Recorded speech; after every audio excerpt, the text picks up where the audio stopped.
Welcome to the Elevate You Show, where we provide winning solutions for entrepreneurs and creative artists to elevate their business, mindset, spirit, health, and lifestyle. I'm your host, Tamira Wilson, and I'm here to help you go a little bit higher so that you can have the business and lifestyle you've always wanted.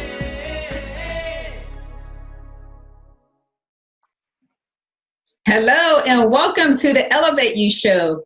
I'm your host, Tamira Wilson, and executive producer of the Elevate You Show, where it's all about entrepreneurs, helping them get unstuck and helping them elevate their business, their mindset, their spirit, and their lifestyle. We are a part of the Raven International TV network. We can be found on Apple TV, Amazon Fire, Roku, iHeart, just to name a few. Today, I want to share with you something that we have struggled with, that we all struggled with in the past, something that we may be struggling with now, and something that we will probably struggle with in the future. And that is how to stop bad habits and how to stick to new ones, how to break those old habits. So before I dive into that, let's just break it down and define what a habit is. We all know what a habit is, but let me just explain to you the definition of a habit.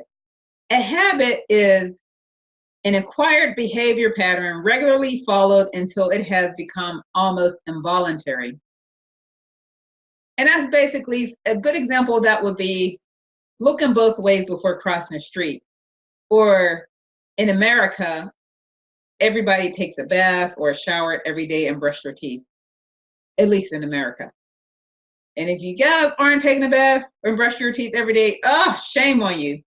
But anyway, another definition is it is a settled or regular tendency or practice, especially one that is hard to give up, like a routine or a tradition. So why is it so difficult to break habits, bad habits, old habits? Well, that's what I want to share with you today. So some of you who know me and some of you who don't know me, you may not be aware that I have a background in psychology and counseling. I majored in communications, but I also have a double minor in psychology and counseling. And I also have a spiritual certificate in spiritual counseling because I wanted to have two different perspectives on psychology. I wanted to understand why is it that some people think and behave the way they do. So doing my research, and I love doing research on finding out all this stuff. So when I was doing my research on why is it so hard for people to break habits, first and foremost, one of the top reason is the obvious, which is we are creatures of habit. We do things habitually. We are used to doing things the same way every day throughout years. We've been doing things the same way all these years, the way we think, the way we behave. So it's difficult to break old habits. Now, when you keep doing certain things, it's no longer a habit. It becomes your character, but that's a whole nother topic. But we're talking about habits today. So outside from being the reason for being difficult to break habits is being that we are creatures of habit, the other reason on a psychological level is based on behavioral psychology, and that basically involves different habits that have formed over time of how we feel, think, and behave. Now there's three subcategories under behavioral psychology. One is classical conditioning, also known as the Pavlovian conditioning. And we all know, this is a little bit of Psychology 101, and we probably all heard of the Pavlovian conditioning. And that's where some psychiatrists and psychologists, they use a stimuli ringing a bell to see if it would cause dogs to salivate at the sound of the bell. Now, that classical conditioning is basically learned through association.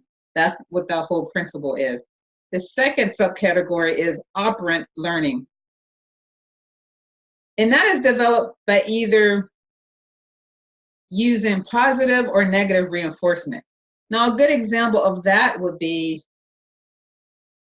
if your child or grandchild finished their homework and you give them a piece of candy, or you tell them, hey, let's go get some ice cream because you finished your homework.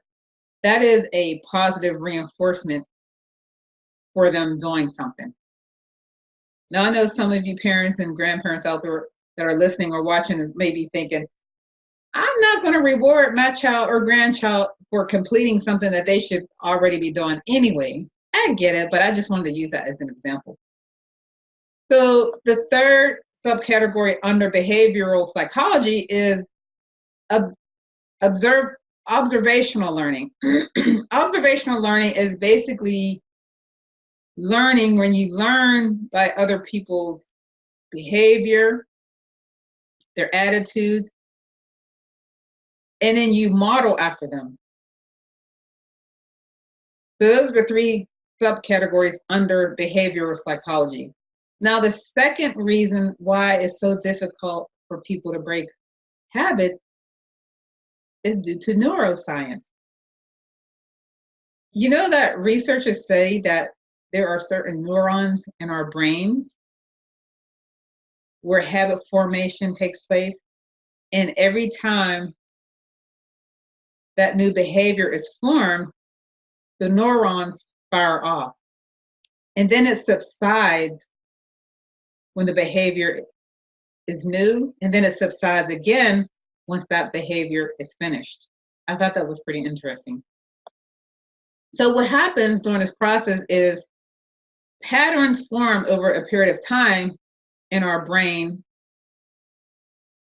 and in our behavior, and that's what makes it really difficult to break habits, because they are ingrained and formed. It's these patterns that's in our brains as well as our behavior. So it makes it very, very difficult to break habits.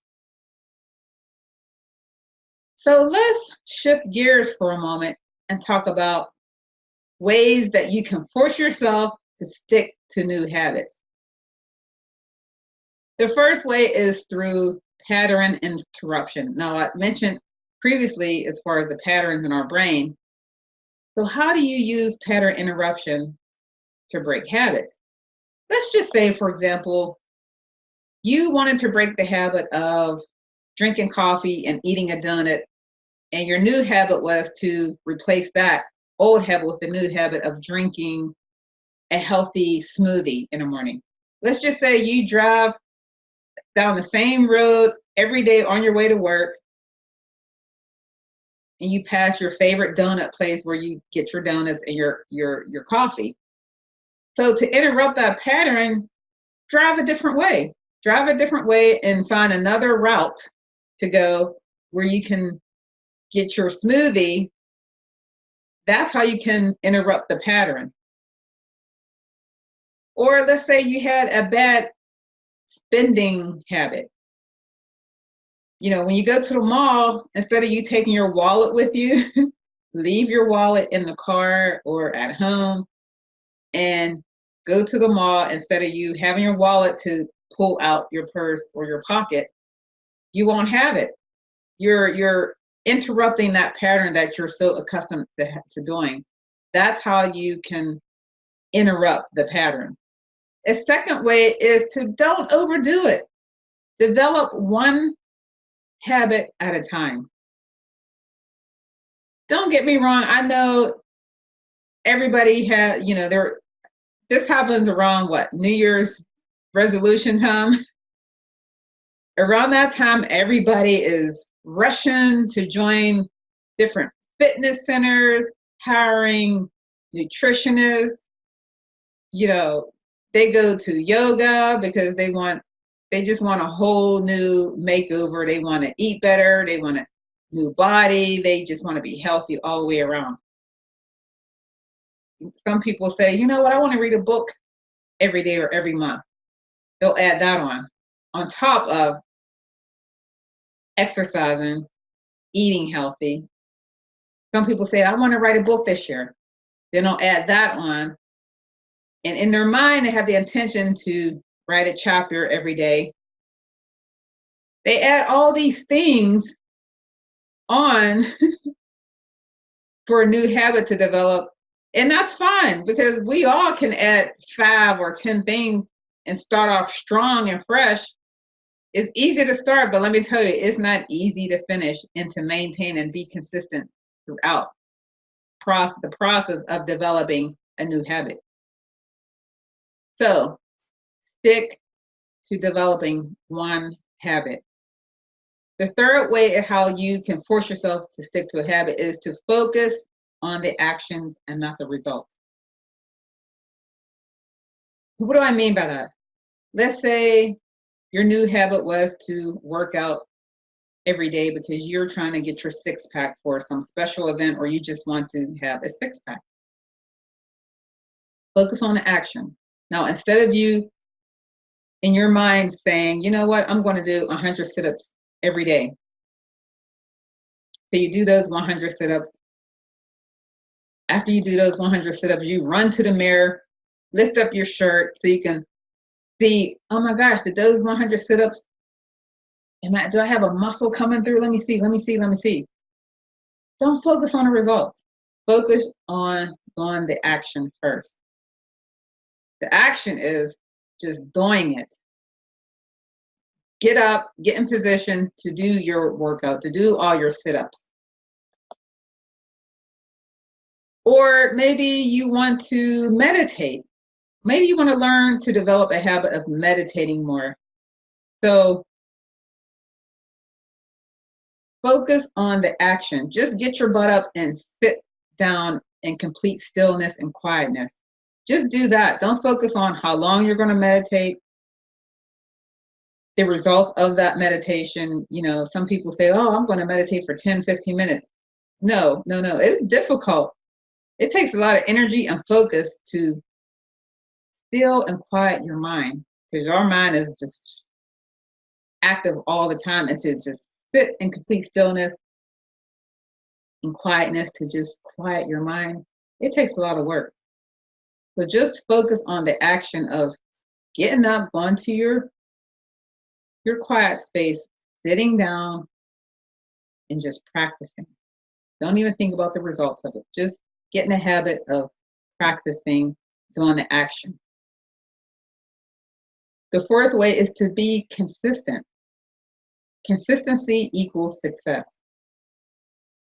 Consistency plus persistent equals success. Be consistent. If you miss a day, don't you dare miss 2 days in a row. Why? Because you're not going to be very good at developing a new habit. We all know that it takes at least, some studies say it takes 30 days. Excuse me, some say 60. Whatever you do, just be consistent. And again, do not skip more than 2 days. Yes, life happens. You might not be able to for whatever reason. But try not to skip. Don't go past 2 days in a row.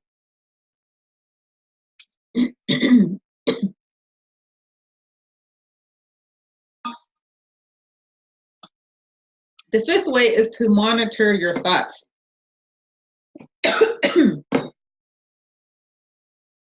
Monitor your thoughts. What do I mean by that? If there's ever a time that you feel like throwing in a towel and giving up, ask yourself, why are you feeling that way? Are you trying to rationalize why you're trying to develop this new habit? Are you having negative self-talk in your subconscious mind? Is your subconscious mind telling you, hey, why are you wasting your time working out? You're not going to lose any weight. And if you do lose weight, you're not going to maintain it. So why even bother? Are you entertaining those thoughts? Don't entertain those thoughts. stick to the habit and just keep going. Just monitor your thoughts, because your thoughts, everything, success, everything starts in your mind. You got to transform your mind. Be not conformed to the things of this world, but be transformed by the renewing of your mind. So you have to renew your mind during this process as well. So monitor your thoughts. Now, the sixth way on how you can force yourself to stick to a new habit is to find an accountability partner. This is crucial. It's crucial because if you don't have an accountability partner, it's easy for you to not do what you're supposed to do. It's easy to just tell yourself, you know what? I'm not eating healthy today. I'm just going to eat that dozen of chocolate chip cookies, and tomorrow I'll just work out extra harder. I'll work out longer tomorrow and won't eat because I got to make up for eating bad today. Or maybe you'll say, you know what? I'm not writing that chapter in my book today. Tomorrow, I'm just going to write 2 chapters to catch up on what I missed yesterday. Why? Why do that to yourself? Why do that to yourself? Or you may say, you know what? I'm not doing those 3 sets of sit-ups for my 6-pack. I'll just do double tomorrow for what I didn't do today. It's easy because no one's looking over your shoulder. No one's checking in on you. That's why it's important to have an accountability partner, someone that's going to hold you to what you said you're going to do. So find someone, if you don't have an accountability partner, find someone and share with them what you're trying to accomplish, what you're trying to do, and say, hey, hold me accountable to it. Tell them to check in with you maybe once a week or every day, however you set it up. Whatever, you know how you are. You know how you are. You know if you need somebody on your butt every day or just once a week or whatever to check in on you to make sure that you're doing it. But there's something about telling someone, even on Facebook. Leave a post on Facebook and say, hey, you know what? I'm writing a book. Now you're accountability to everybody. Everybody knows that you're writing a book, so everybody's gonna be waiting for you for this book to come out. But if you don't tell anybody, no one will ever know. And only you will be disappointed. But why do that to yourself? You're just gonna feel bad about it. So in closing, I just want to share a quote with you by George Washington Carver. And he said, 99% of failures come from people who have the habit of making excuses. Drop the mic, drop the mic. I got to repeat that. 99% of failures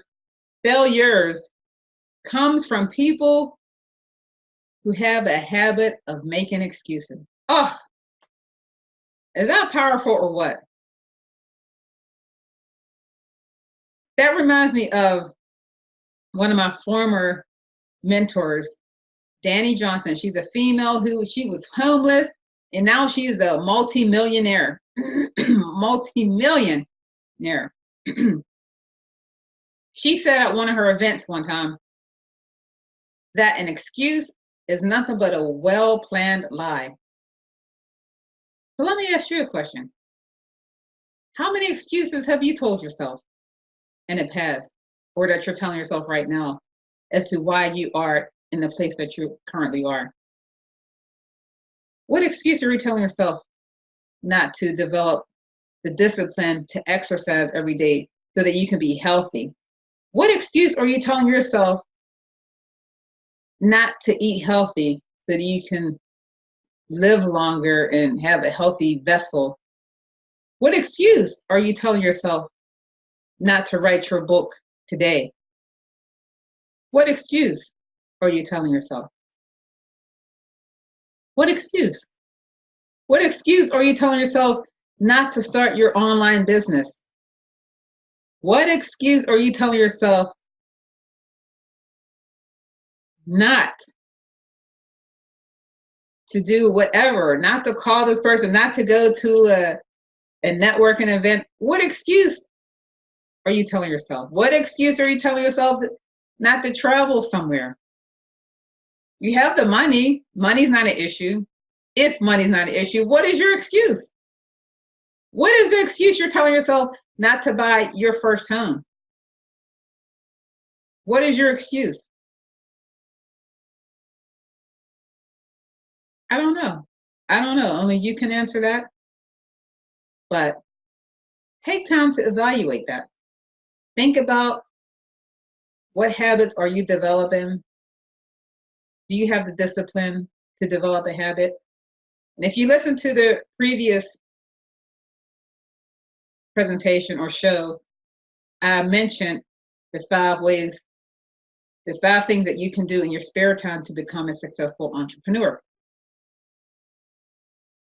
I talked about the habits that I had. I didn't develop those overnight. It took me time to develop that.